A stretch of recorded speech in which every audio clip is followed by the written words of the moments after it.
Hello, everyone, and welcome back to the Voyager's Guide to Ravion kind of world setting videos that we're going to continue.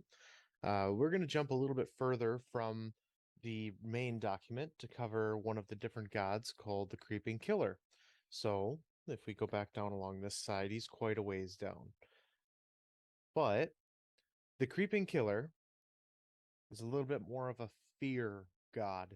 The Creeping Killer is this chaotic evil god, often depicted as a decrepit old man wearing raw, slick animal skins, as well as a gently rotting deer skull over the majority of his face. The Creeping Killer is a god similar in ambition and drive to the Devourer, but with more cerebral ability than just raw gluttony.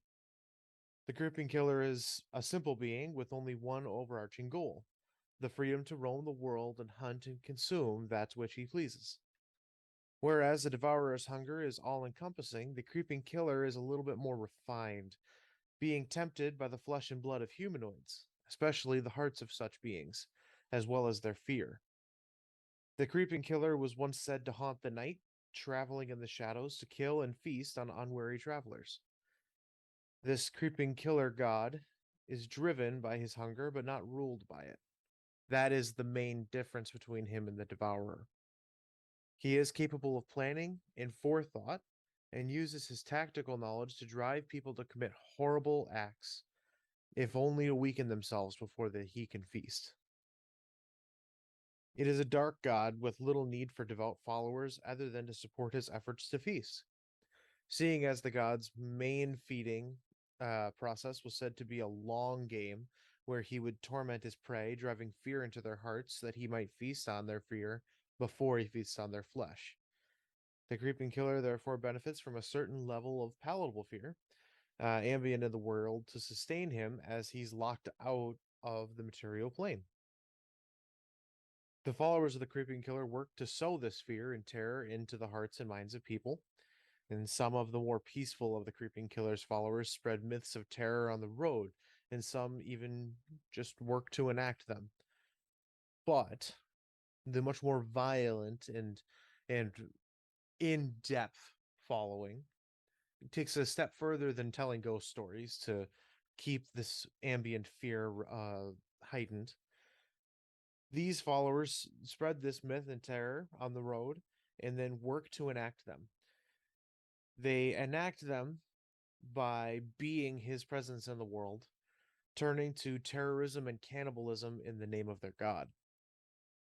The tenets of the Creeping Killer are almost non existent, and the rules that his followers strive to adhere to are determined by his followers themselves, different cults and different groups having their own ideals, as he does not give his followers anything other than just on their own, kind of solving it. They are food themselves for him. The followers of the Creeping Killer do tend to live by a few specific ideals. Fear seasons the meat, and meat satiates the hunger, as the hunger stalks the night. So, if we return back up to the top, we can kind of go through this a little bit better. The Creeping Killer is basically this Halloween fear sower. His main goal is to terrify and frighten people so that when he does either catch them or eat them, or where he's at right now, being stuck to just subsist on their fear from the outer planes, he has kind of a more seasoned meal for himself. So he has his followers, the more peaceful of which recognize that he is a deity and don't want any actual death.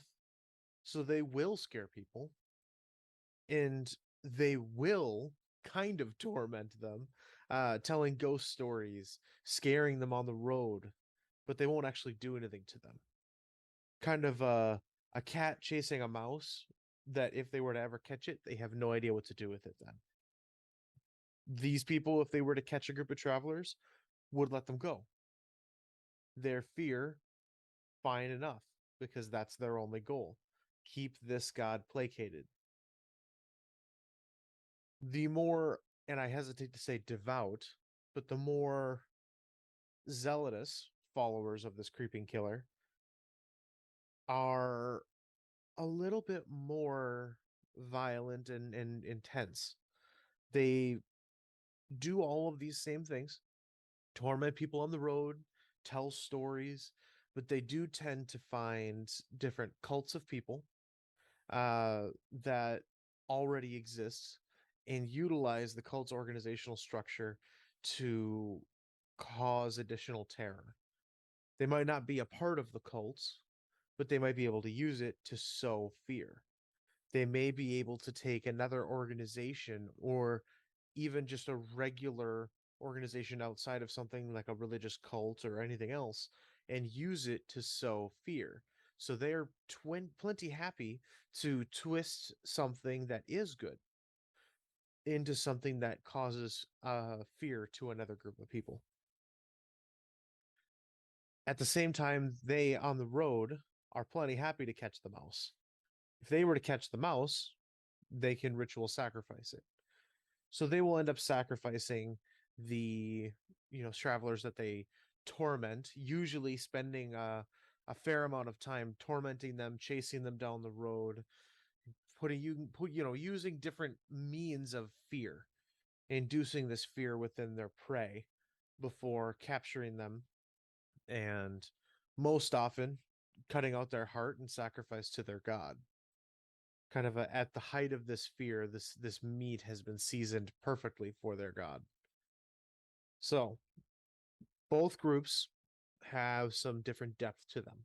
There are different dynamics at play with each.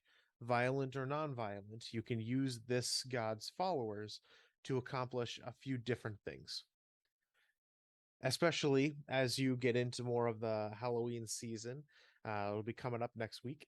Uh, as you get into more of this, it's a entertaining option for when you have something scary that you want to happen for your Halloween one shot or episode or whatever you want to do for your story. Um, a god that exists by feeding off of fear and feeding off of the flesh of the frightened is an amazing opportunity to just terrify and allow your players the opportunity to feel something of an adrenaline rush or a little bit more uh, in-depth kind of a character development can happen with playing on these individual characters' fears and kind of getting insights between characters as to what is important to them that way. So that'll be it for the Creeping Killer. Hope you enjoyed. We'll be doing a few more videos on the different gods as we go, and we'll probably go back up to the top of the list. I just wanted to give you something leading up to Halloween that you could enjoy and think about and use in whatever home campaigns or anything else that you wanted to. So thank you all for tuning in. Remember, it doesn't take much to make a difference out in the world, so be the difference that you want to see. And I will see you all in the next video. Goodbye.